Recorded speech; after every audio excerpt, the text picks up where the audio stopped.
What's going on, guys? It's Nick here, back with another video. Today, we're going to touch on trade targets for a little bit. I know a lot of you, trade deadline has actually already passed, and for many of you, it's then just this week. So we're not going to do trade videos after this week, and we're basically just going to touch on the names I talked about last week, along with some new names this week. But it's going to be very quick because last week we only looked at the fantasy playoffs, and those matchups are still there, right? So we're still trying to target players who have a great schedule. So I'm just going to reiterate who we're going after, who we're selling. That'll be quick, and then we're going to jump right into the breakdown of the Thanksgiving games and the Black Friday game as well. So players that we went over last week, but that I would still be trading for right now are Bijan Robinson. He saw his role expand before the bye. Now he's a rookie post-bye, has the second easiest playoff schedule. DK Metcalf, he was underperforming before last week. Obviously, last week he had a good game. That's going to make it more difficult to trade for him, but he has by far the easiest playoff schedule for wide receivers, so definitely trade for him. And I would extend that to Tyler Lockett as well. I prefer Metcalf. I just want, we're trying to build a championship team, and Metcalf has more value, so I want to trade for him. But if you can't get Metcalf, Lockett also obviously has number one schedule for wide receivers. Austin Eckler hasn't really been hitting his ceiling this season, also coming off a down game, so now a little bit easier to trade for him. He has the easiest playoff schedule for running backs. DeAndre Swift, like with Metcalf, he had a good game, going to be a lot more difficult to trade for him now, but the role is elite, and he's got the fifth easiest playoff schedule for running backs. Chris Olave, he has a plus playoff schedule. It's not like amazing, but it's a good one. But there's that little lottery ticket that maybe Winston starts over Carr. Winston is a good game. He's a quarterback rest of season. Because if we had Winston starting, Chris Olave every week in any matchup would be an easy slam dunk wide receiver one. That upside, I think, is worth it if someone is shopping Olave because he's still someone that I like and has a good schedule. I do think it's pretty unlikely that Winston has that role, but who knows? Miracles can happen. Devonta Adams, he's coming off, that long touchdown, but I mean, that was kind of all he did in that game. So it's not like he went off, but coming off a good game, gonna be more difficult there. But he got that week winning ceiling. Like last week wasn't the week winning ceiling. The week winning ceiling is when he drops 12 for 150 and 2. Like he has that in his range of outcomes. Two good matchups in weeks 15 and 17. And then Derrick Henry. Gonna be pretty easy to trade for, honestly, with how he's been playing recently. Also a risky one, I would say, because the Titans are not good. Definitely a chance that they, bench him, honestly. They rest him end of the season. And so not for the faint of heart, probably for someone who, talks with that person is like, they don't want him at all. And you can buy very, very low. Also, the matchups aren't good in the fantasy playoffs from like an efficiency standpoint. It's the touchdowns, right? The Texans let everyone score. And so we've got a spot where if the Titans can stay competitive and if Henry's still being used that late in the season, that he could have 4 or 5 combined touchdowns in those two games, and you could get him very, very cheap right now. Only name we're really adding to the buy list is Ramondre Stevenson, and it's only as like a low-end running back too, but he's not going to be very difficult to trade for at all. And not only does he have the 4th easiest playoff schedule for running backs, but he has the 2nd easiest remaining schedule overall. So, if you're really trying to make a push, but you can't afford, a running back one, you have no pieces that can do that. If you're looking for someone to upgrade at running back 2, because you really just don't have an option right now, he's definitely someone that maybe you could piece together like 2 bench wide receivers. Maybe you're like flex wide receiver because maybe you're a little bit deeper wide receiver and need that running back. That's the trade I would probably make for Stevenson. Not a high confidence bet here, but he's a very talented player. They're going to have to be passing, which is good for him over Zeke. And again, the playoff schedule and the rest of the schedule is easy for him. Sells are the exact same as last week, but I'm going to add on both Commanders wide receivers. Obviously, Dotson doesn't have a ton of value, so you're probably really just looking at Terry McLaurin here, but they have the hardest remaining schedule. And as much as we want it to happen, as much as we see like all these pass attempts with the Commanders and we're like, it's got to hit soon, right? We've got to have a week where these 2 wide receivers who are so clearly their best targets actually get targeted. It hasn't really happened thus far. It's probably not going to happen at any point. So trade those 2 away, McLaurin and Dotson, and add on, again, Saquon, Evan Ingram, Dalton Schultz, Amari Cooper, Gus Edwards, and Tua. All of them have very, very bad playoff schedules, and all besides now Amari Cooper have pretty decent trade value, so I'd rather flip them for someone who does have a decent schedule. And again, you can see all of that data too on my website, thefantasyfootballadvice.com. It's got the remaining schedule for all position, and then includes also another tab for playoff schedule in particular. So that's an update for who I'd trade away, who I'd trade for. Now let's talk about the game. So Thanksgiving games, we're gonna have 3 games. It's gonna be what, like 12:30, 4:30, and 8, something like that. I don't remember exactly when the last game goes off, but the first game is definitely at 12:30 Eastern. So make sure you're setting your lineups. Those of you on the West Coast, that's going to be 9:30 a.m. Eastern. Make sure you set your lineups for that game. Packers at Lions, relatively high, 47.5 point total. Lions, 7.5 point home favorites. For the Packers, seems like Aaron Jones avoided a major injury. That's great.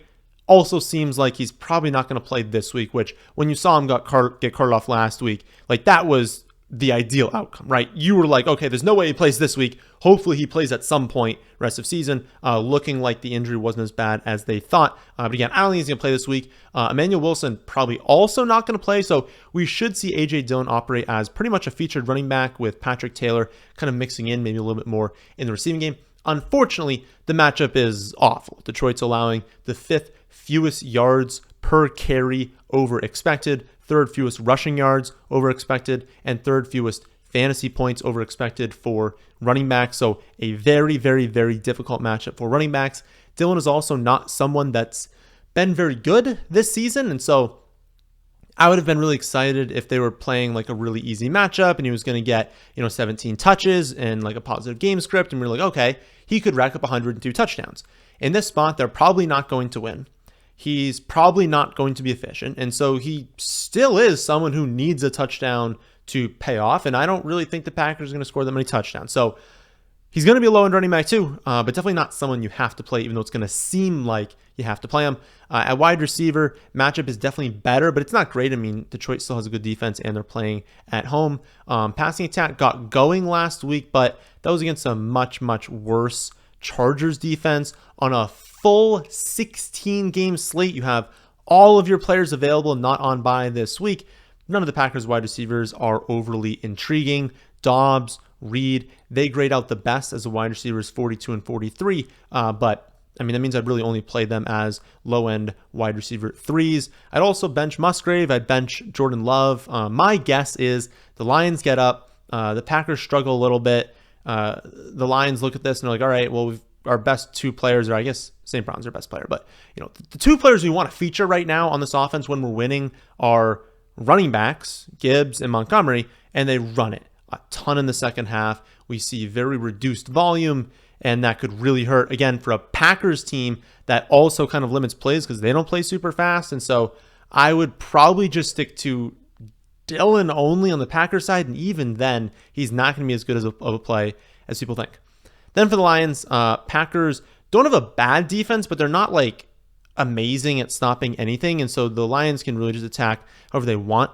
They are 7.5 point home favorites. I have them projected for 3.22 offensive touchdowns. And so all of their starters are going to be very interesting.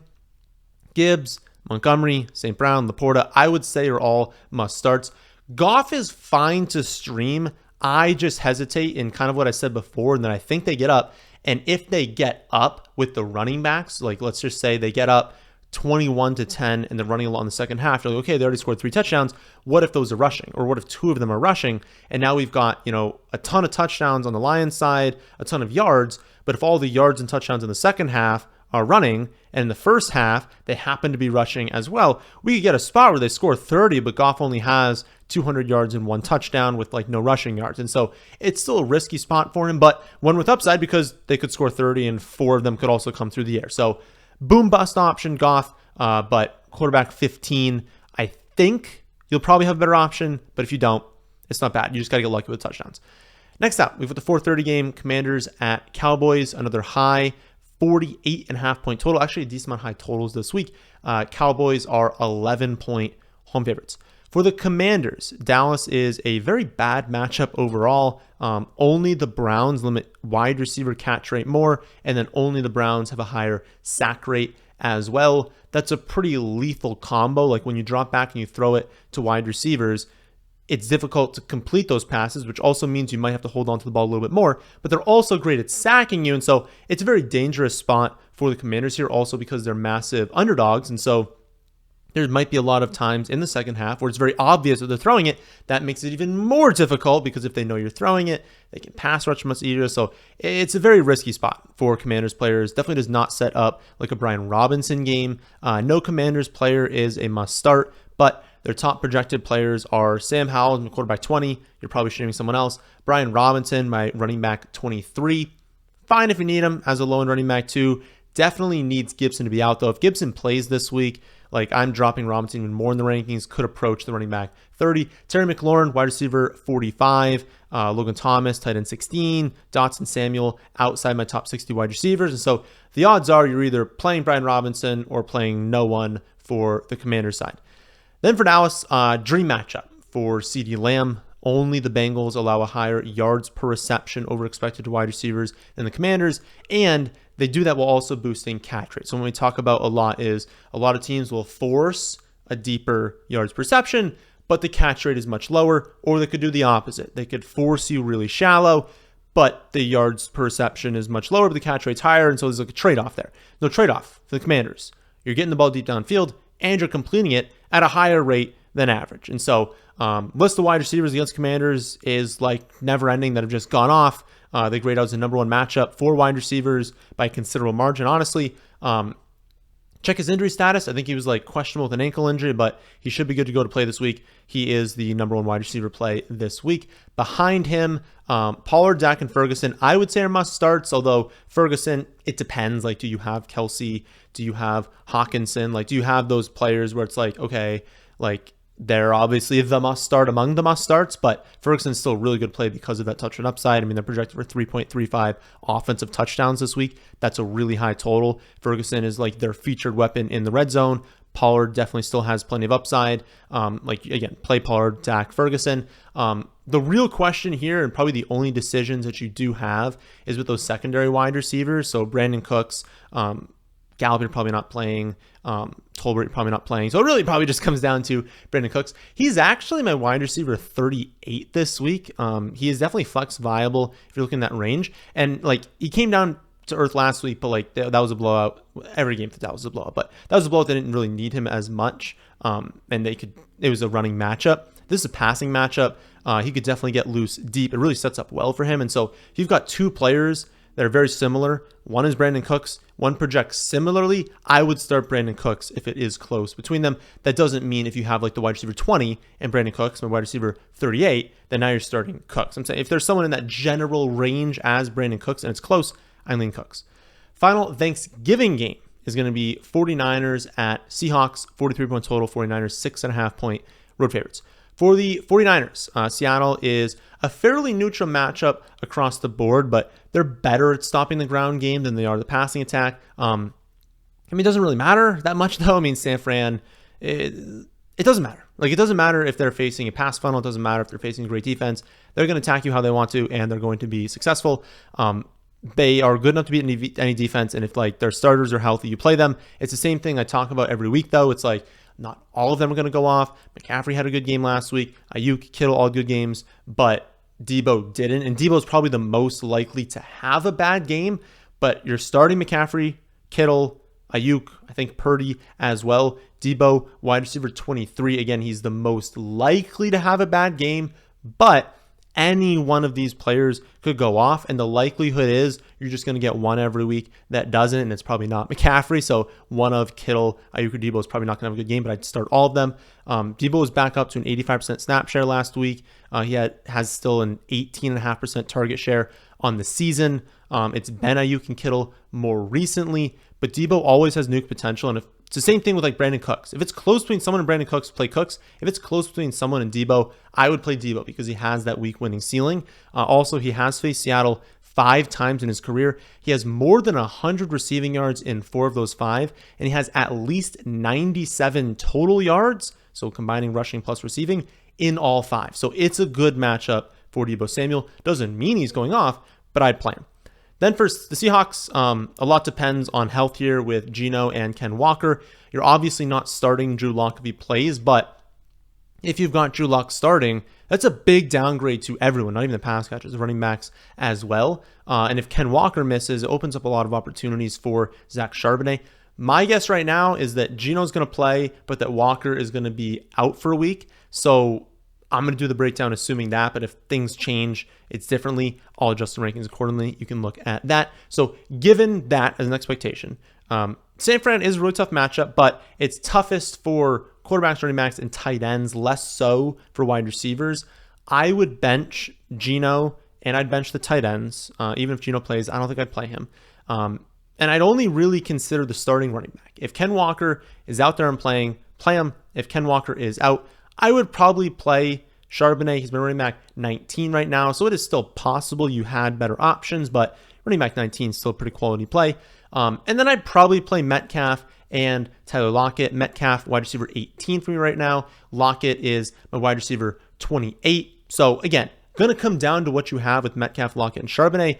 But my guess is you're probably playing all three. It's also probably going to be a trailing script for them, and all three do have receiving upside. Obviously, the receivers, and then Charbonnet is receiving upside because he's good in the receiving game. And so they can still succeed in a trailing game script. But again, if Drew Lock's the quarterback, I'd probably just bench everyone. Final game we'll go over today is the Black Friday game. It's going to be a 3 p.m. Eastern kickoff.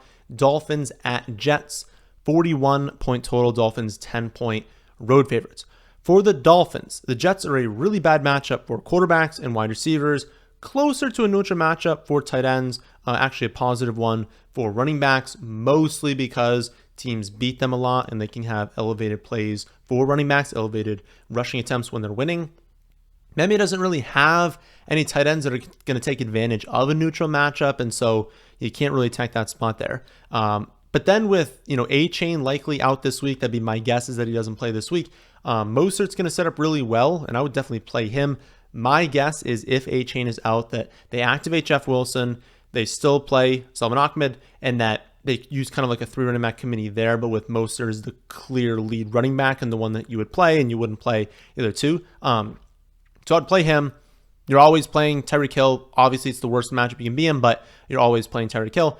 So I'd say the two decision points on this team are Tua and Waddle. Again, trash matchup. So my lean is probably towards benching Waddle and then streaming someone else if you have Tua. It's just really difficult to earn targets. Like the actual efficiency on a per play basis isn't necessarily significantly different, but it's difficult to earn targets as a wide receiver against the Jets because you're always covered. And so the outlook for Waddle isn't amazing. And unless Tyreek Hill goes for over 150 and like multiple scores, Tua is going to have a difficult time trying to hit like running backs out of the backfield and their scrub tight ends. So again, play Mostert, play Tyreek Hill, probably benching Tua and Waddle this week. Then for the Jets, Zach Wilson has been benched for Tim Boyle. That is probably an upgrade for the skill players. We can't really know, but it probably is, but also probably not by that much. We are still projecting this offense for only 1.21 total offensive touchdowns. And so there's definitely a risk that they run into low play volume, that they only score one touchdown. It's not your player, that Miami gets up, Miami runs it a bunch, and it's just not a good game environment overall. I mean, we know it's not being a good game environment, but just like, environment on their side that just doesn't produce many yards, touchdowns, plays, receptions, things like that. And so I think you're playing Breece Hall and Garrett Wilson. You just got to kind of temper expectations maybe in this spot, especially since we just simply don't know. Is Tim Boyle going to go out there and be atrocious, or is he going to be like okay and these two can do something? Right now I have Breece Hall as a running back 18, Garrett Wilson wide receiver 21. Again, that probably means you're playing both of them. Garrett Wilson in particular, he continues to be the single most featured wide receiver in the NFL. So if you look at featured would just mean percent of teams expected fantasy points. So like he has a larger role on his team than any other wide receiver in the NFL. He has, I think it's like 63 or 65% of the total expected fantasy points for wide receiver on this team. So if they can run into any play volume, if the quality of their targets can increase at all, he's going to have a huge day. It's just that I don't think Tim Boyle is our savior there. And so we'll cross our fingers, hope that he is good. But the odds are, we're going to have to wait for hopefully Aaron Rodgers to make a comeback at some point. So that is an update on the people we're trading for if your deadline has not passed, but also a breakdown of the first 4 games this week. I'll post a breakdown of the other 12 non-Thanksgiving and Black Friday games on Thanksgiving, so on Thursday. So make sure you're subscribed so you don't miss out on that one. That, my friends, is in this one. Hope you all did enjoy. If you did, how about hitting the like button? How about subscribing to the channel if you're new here? Thanks for watching.